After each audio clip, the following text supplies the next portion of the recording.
सरपंच जो सदियों से कराल भैरव मंदिर की रखवाली कर रहा था। उसके परिवार का अंत एक भयानक हादसे में हुआ था, लेकिन आर्या जानती थी कि वो हादसा नहीं, किसी रूहानी ताकत का हमला था।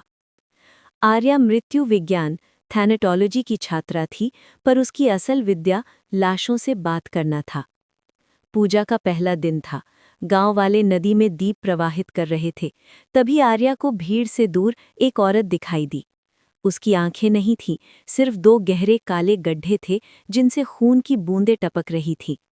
उसके गले से घुरघुराहट की आवाज आ रही थी। मेरी मदद कर आर्या, वो औरत फुसफुसाई। वो सुलेखा थी, जिसकी मौत हफ्तों पहले एक संदिग्ध हालत में हुई थी। सुलेखा ने बताया कि उसके लालची बेटों ने जायदाद के लिए उसकी जीभ काट दी थी और अब वे एक दूसरे की जान लेने पर तुले हैं। आर्या ने अपनी शक्तियों से उन बेटों को उनकी मां की कटी हुई जीभ का खौफनाक मंजर दिखाया, जिससे डरकर उन्होंने अपराध स्वीकार कर लिया। लेकिन ये तो बस शुरुआत थी। उस रात जब आर्या सो रही थी, उसे एक भयानक सपना आया। उसने देखा कि घाट की सीढ़ियों पर एक बिना चेहरे वाला आदमी बैठा है, जिसे गांव वाले कपाली कहते थे। उसकी कमीज खून से लथपथ थी और उसकी उंगलियों में कटा हुआ मंगलसूत्र लिपटा था। वो अचानक आर्या के बिस्तर के पास आ गया और उसके कान में फुसफुसाया, तेरी नसों में बह रहा खून मेरा कर्ज है। आर्या पसीने से लथपथ होकर जागी।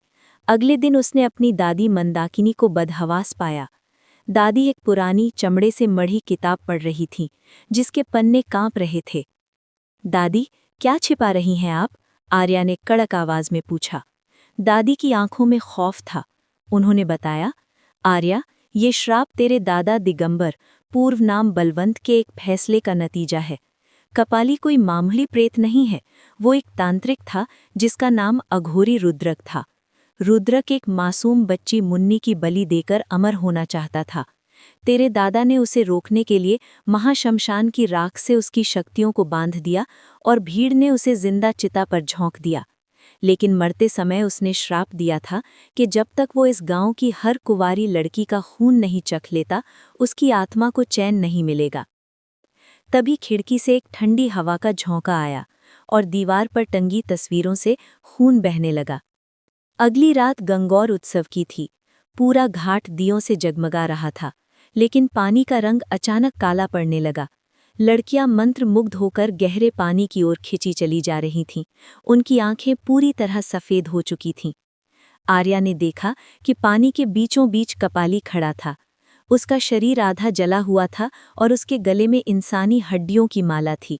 वो अपनी शक्ति से लड़कियों को जल समाधि लेने के लिए मजबूर कर रहा था। आज ये शमशान फिर से गूंजेगा, कपाली की आवाज गूंजी। आर्या ने अपनी जेब से शमशानी चंदन का एक टुकड़ा निकाला, जिस पर उसके दादा ने मंत्र फूंके थे। उसने अपने हाथ को एक धारदार पत्थर से चीरा और अपने खून से उस चंदन पर भैरव मंत्र लिखा। रुद्रक, तूने अपनी साधना का अपमान किया है। ये चंदन की पवित्रता तुझे वापस नर्क के उसी गड्ढे में भेजेगी जहां से तू आया है। आर्या की आवाज में देवी का तेज था। जैसे ही आर्या ने वो रक्त रंजित चंदन दहकती हुई चिता में फेंका और उसकी राख को पानी में छिड़का, पानी से भयानक चीखें निकलने लगी। कपाली का शरीर गलने लगा, उसकी खाल उधड़कर गिरने लगी और वो काले धुएं में बदलने लगा। नहीं, मैं वापस आऊंगा।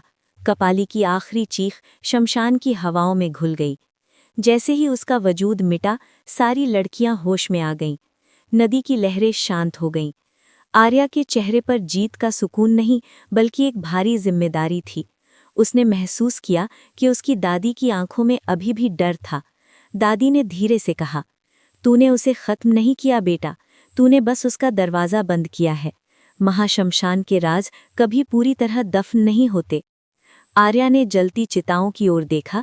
उसे लगा जैसे आग की लपटों में उसके अपने पिता का चेहरा दिखाई दिया हो, जो उसे आगाह कर रहा था कि खेल अभी खत्म नहीं हुआ है।